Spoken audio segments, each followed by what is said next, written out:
So, magandang araw sa inyo lahat. Magandang araw. Maaari ko ang tumayo ang lahat para sa ating panalangin at manatiling nakatayo para sa ating kapatid. So, sana Ama, ng Anak, Espiritu Santo. Lord, thank you for this wonderful day and also thank you for guiding us always. In Jesus' name we pray. Amen.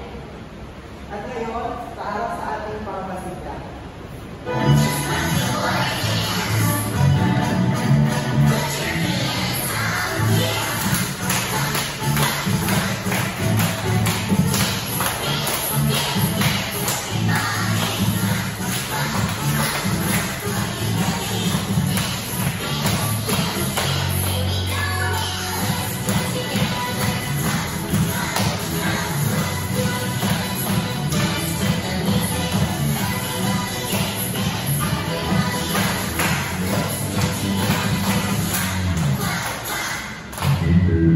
Okay, maraming salamat.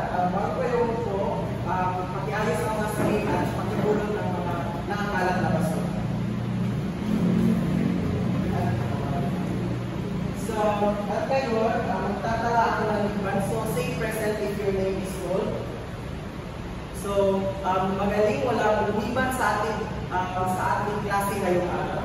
At bago tayo dumako, ito ang ating mga alituntunin sa loob ng ating silid. Una, makinig sa guro.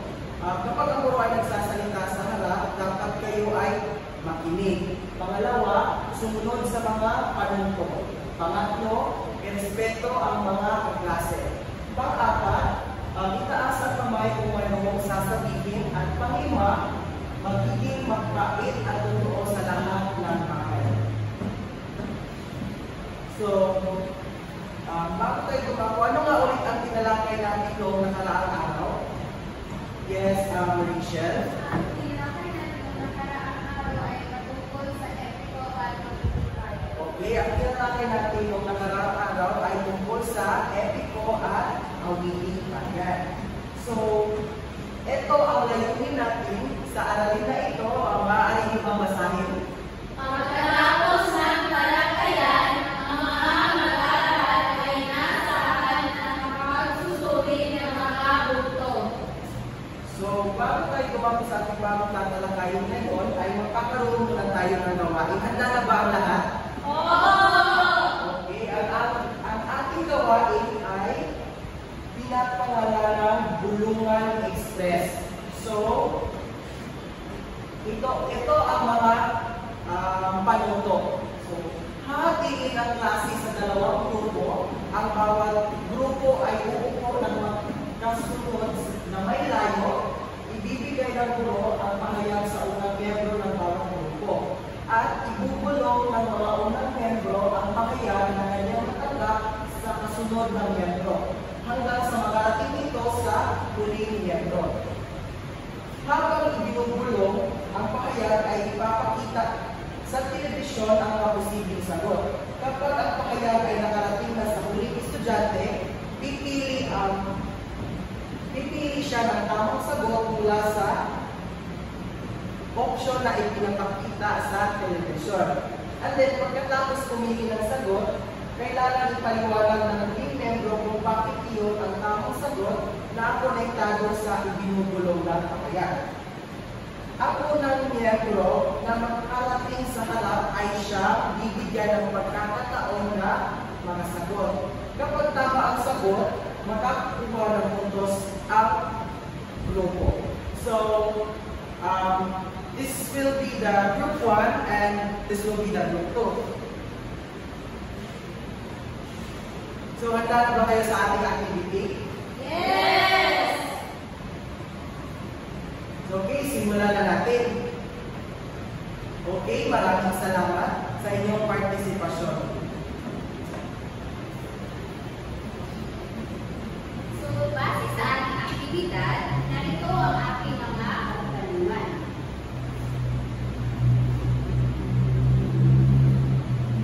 Una, ano ang napansin ninyo sa pahayag na inyong mga binulong? Anyone who has affiliation? Ito ay mga malalaking na mga salita. Tama. Ang iyong napansin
maunawaan ang salitang peligro.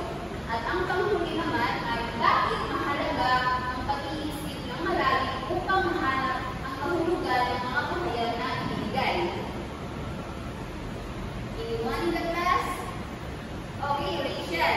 Bakit mahalaga ang pag-iisip ng mga malalim upang mahanap ang kahulugan ng mga pahayag na ibigay? Para tumpak ang sagot ng mga nakuha natin. Magaling. Kailangan natin na isipin ng malalim dahil ay mahalaga ang pag-isip ng malalim upang makuha ng tumpak ang tamang sagot. Dahil dito, mga salita na itinulong ay may kahulugan na may na kailangan suriin upang makuha ang tamang sagot. Dahil dito, kinakailangan natin ng pag-iisip ng tama upang makuha ang tamang sagot. Dahil dito, ang ating ginawang aktibidad kanina ay may koneksyon o kaugnayan sa ating paksa na tatalakay ngayon, which is ang ating tatalakay ay tungkol sa bugtong. Okay, so ngayon ay sisimulan natin ang ating talakayan sa pagbibigay sa pamamagitan ng pagbibigay kahulugan ng sa bugtong.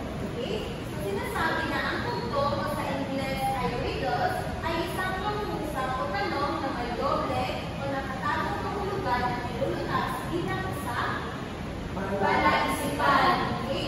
So kanina sa ating aktibidad ang mga pahayag o mga pangungusap na ginamit natin doon ay mga halimbawa na okay? So sinasabi dito na dahil may doble o nakatagong kahulugan ang bugtong, ibig sabihin hindi ito basta-basta nasasagutan. So kailangan mo talaga itong suriin na mabuti o kailangan mo talaga mag-isip ng malalim at malawak upang makuha mo ang tamang sagot. Okay? At ang bugtong rin ay sinisimulan sa salitang bugtong. Okay? So iyan ang kahulugan ng bugtong. Meron pa kayong mga katanungan patungkol sa ibig sabihin ng bugtong? Wala. So ano mga ang bugtong? Ito ay ang pangungusap o tanong na may doble o nakatagong kahulugan na nilulutas bilang isang palaisipan. Okay, magaling. Ngayon naman ay pumapunta na tayo sa kasaysayan ng bugtong sa Pilipinas. Okay? So, ito ang bugtong ay nagsimula pa bago dumating ang mga Kastila. At ulitin po, bago dumating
Okay?